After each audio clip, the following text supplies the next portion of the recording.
어느 때인데 지금 우리 사회는 백색 테러를 걱정하는 세상이 돼버렸습니다. 백색 테러. 우익의 테러를 뜻하는 용어인데요.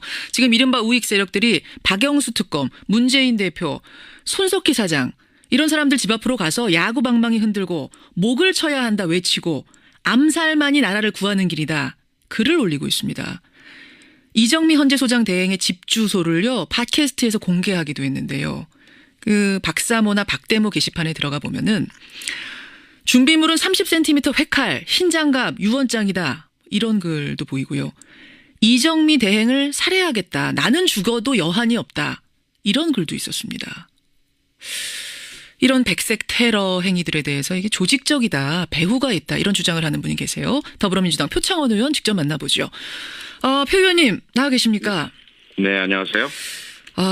박영수 특검 집 앞, 손석희 사장 집 앞, 문재인 전 대표 집 앞, 이정미 헌재소장은 집 주소 일부가 팟캐스트로 공개가 되기도 하고 이 분위기 어떻게 보세요? 상당히 걱정스럽고요. 예. 한마디로 말씀드리자면 헌재나 특검 그리고 국민 다수를 공포에 몰아넣겠다라는 의도성이 상당히 짙게 보입니다. 그렇게 해서 그러한 공포 분위기를 조성을 해서 자신들이 원하는 방향으로의 변화를 이끌어내겠다.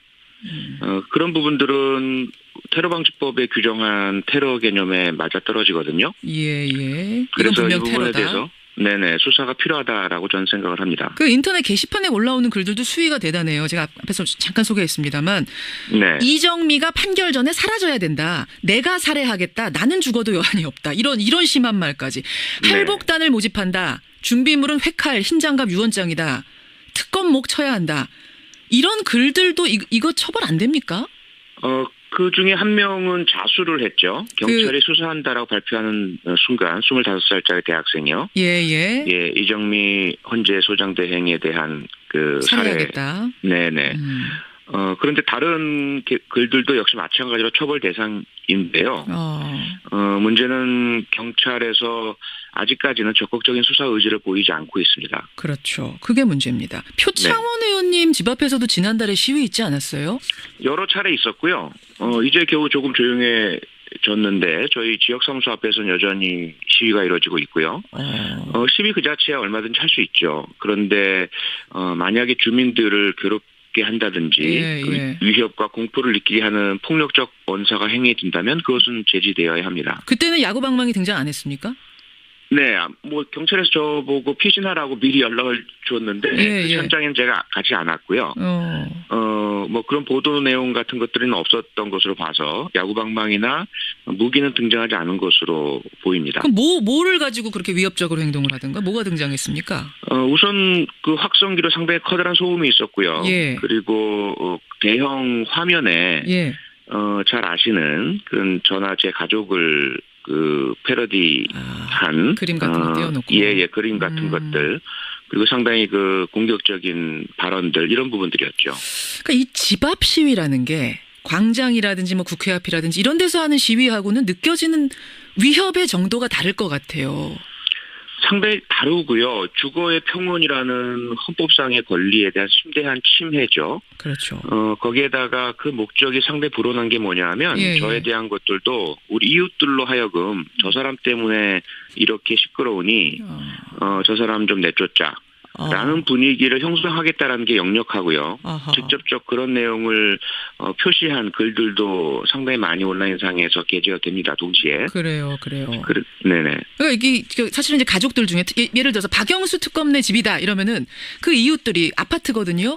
이웃들이 여기가 박영수 특검네 집인지 매일 마주치는 저 아이가 박영수 특검의 집의 아이인 이거 잘 몰랐던 이웃들도 그 앞에서 확성기 틀어놓고 무슨 야구 방망이를 흔들고 하면은 달리 보이는 거예요. 이런 걸 노리는 거겠죠. 불안함. 네, 그렇습니다. 다행스럽게도 우리 이웃분들이 오히려 지지와 격려 의사를 많이 표현해 주세요. 그런 시위가 있으면. 하지만 그렇게 행하는 그 사람들로 인해서 주민들이 피해를 입는 건 사실이죠. 그런가 하면 더 심각한 것도 있습니다. 가짜뉴스. 온라인 오프라인을 가리지 않고 돌고 있는데요. 이런 것도 봤어요. 저는. 세월호 사건은 북한 지령이었다. 박원순 시장이 촛불 집회 보면서 스케이트장이나 개장할 걸 하고서 후회했다. 이런 게 그러니까 인터넷에 설처럼 떠도는 정도가 아니라 아예 신문처럼 인쇄가 돼서 뿌려지더라고요. 네네. 가짜 뉴스, 페이크 뉴스라고 하는데 그 모양과 형식이 일반 일간지 예.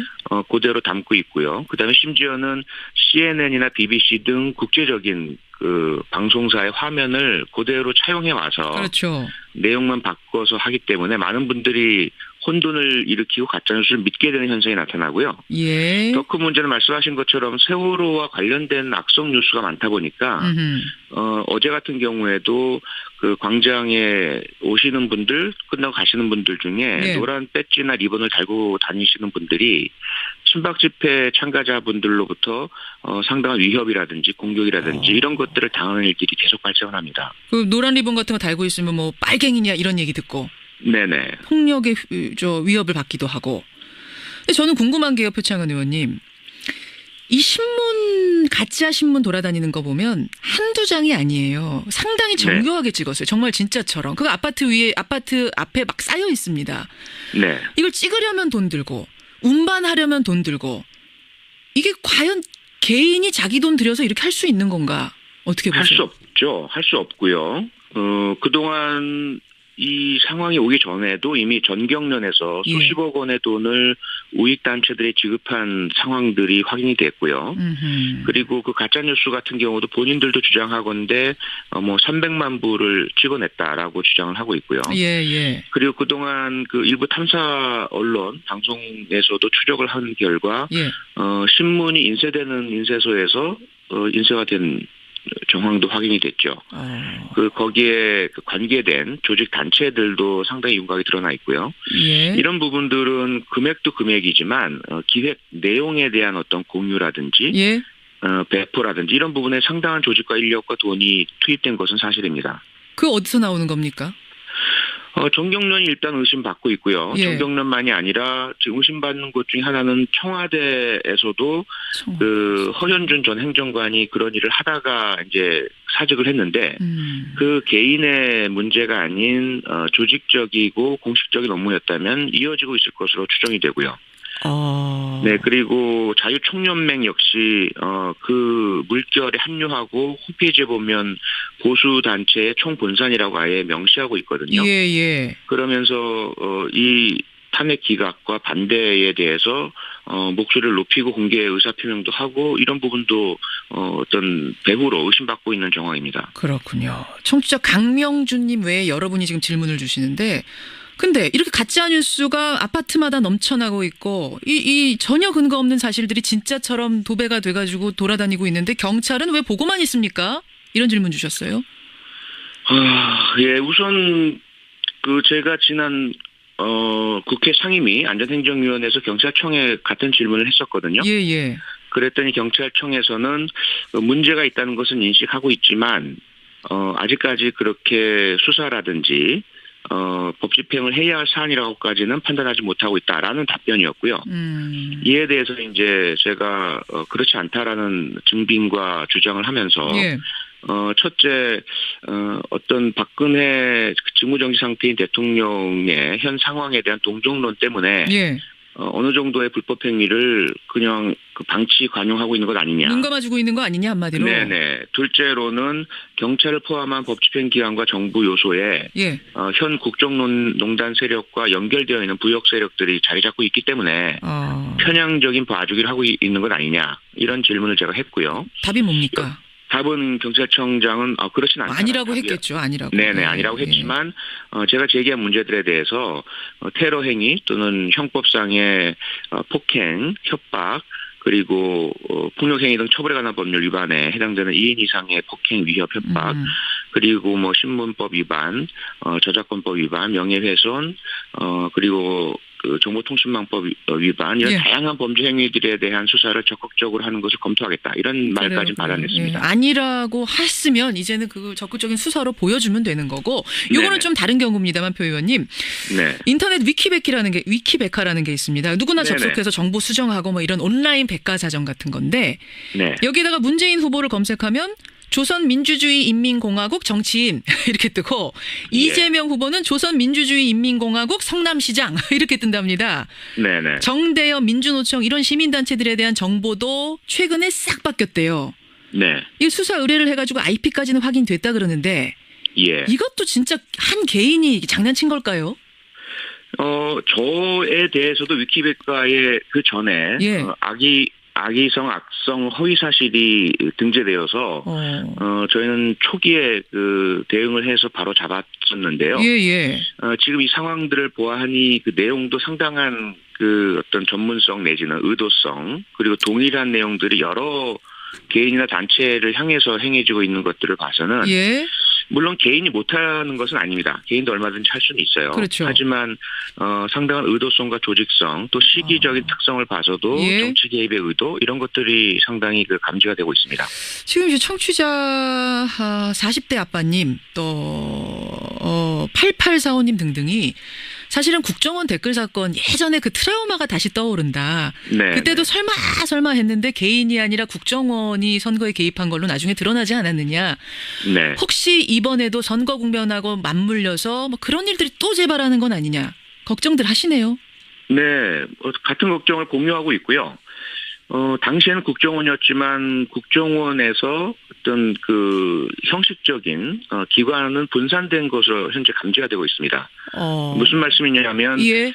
국정원과 군 사이버 사령부에서 그 중심이 돼서 해오던 일들을 예. 다양한 형태의 보수 단체 그리고 청와대에도 김모 비서관이 그런 일을 지난 대선에서 하다가 청와대 비서관으로 옮겨갔죠. 예. 그러면서 청와대에서도 어떤 한 부분을 담당해 왔던 것으로 보이고요. 예. 현재까지 그런지는 모르겠지만 그래서 그런 부분들은 저희들이 상당히 그 긴장감을 가지고 모니터링을 하고 있고요. 그리고 디도스 공격도 있었죠. 2011년 선관위 홈페이지에 대한 예.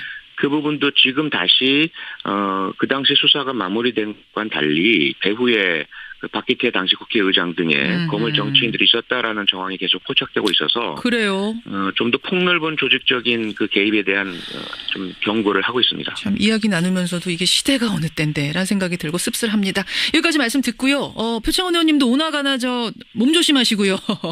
네네. 고맙습니다. 고맙습니다. 더불어민주당 표창원 의원이었습니다. 이 분위기 네. 어떻게 보세요? 상당히 걱정스럽고요. 예. 한마디로 말씀드리자면 헌재나 특검 그리고 국민 다수를 공포에 몰아넣겠다라는 의도성이 상당히 짙게 보입니다. 그렇게 해서 그러한 공포 분위기를 조성을 해서 예. 자신들이 원하는 방향으로의 변화를 이끌어내겠다. 그런 부분들은 테러방지법에 규정한 테러 개념에 맞아떨어지거든요. 예. 그래서 이 분명 부분에 테러다. 대해서 네네 수사가 필요하다라고 저는 생각을 합니다. 그 인터넷 게시판에 올라오는 글들도 수위가 대단해요. 제가 앞에서 잠깐 소개했습니다만 네. 이정미가 판결 전에 사라져야 된다. 내가 살해하겠다. 나는 죽어도 여한이 없다. 이런 심한 말까지. 네. 할복단을 모집한다. 준비물은 회칼, 흰장갑, 유언장이다. 특검목 쳐야 한다. 이런 글들도 이거 처벌 안 됩니까? 그 중에 한 명은 자수를 했죠. 경찰이 수사한다라고 발표하는 순간 25살짜리 대학생이요. 예. 이정미 헌재 소장 대행에 대한 그 살해하겠다. 네네. 그런데 다른 글들도 역시 마찬가지로 처벌 대상인데요. 문제는 경찰에서 아직까지는 적극적인 수사 의지를 보이지 않고 있습니다. 그렇죠. 그게 문제입니다. 표창원 의원님 집 앞에서도 지난달에 시위 있지 않았어요? 여러 차례 있었고요. 이제 겨우 조금 조용해졌는데 저희 지역사무소 앞에서는 여전히 시위가 이루어지고 있고요. 시위 그 자체야 얼마든지 할 수 있죠. 그런데 만약에 주민들을 준비물은 30cm 회칼, 흰장갑, 유언장이다. 이런 글도 보이고요. 이정미 대행을 살해하겠다. 나는 죽어도 여한이 없다. 이런 글도 있었습니다. 이런 백색 테러 행위들에 대해서 이게 조직적이다. 배후가 있다. 이런 주장을 하는 분이 계세요. 더불어민주당 표창원 의원 직접 만나보죠. 표 의원님 나와 계십니까? 네, 안녕하세요. 박영수 특검 집 앞, 손석희 사장 집 앞, 문재인 전 대표 집 앞, 이정미 헌재 소장은 집 주소 일부가 팟캐스트로 공개가 되기도 하고. 때가 어느 때인데 지금 우리 사회는 백색 테러를 걱정하는 세상이 돼버렸습니다. 백색 테러. 우익의 테러를 뜻하는 용어인데요. 지금 이른바 우익 세력들이 박영수 특검, 문재인 대표, 손석희 사장 이런 사람들 집 앞으로 가서 야구 방망이 흔들고 목을 쳐야 한다 외치고 암살만이 나라를 구하는 길이다. 글을 올리고 있습니다. 이정미 헌재 소장 대행의 집 주소를요 팟캐스트에서 공개하기도 했는데요. 그 박사모나 박대모 게시판에 들어가 보면은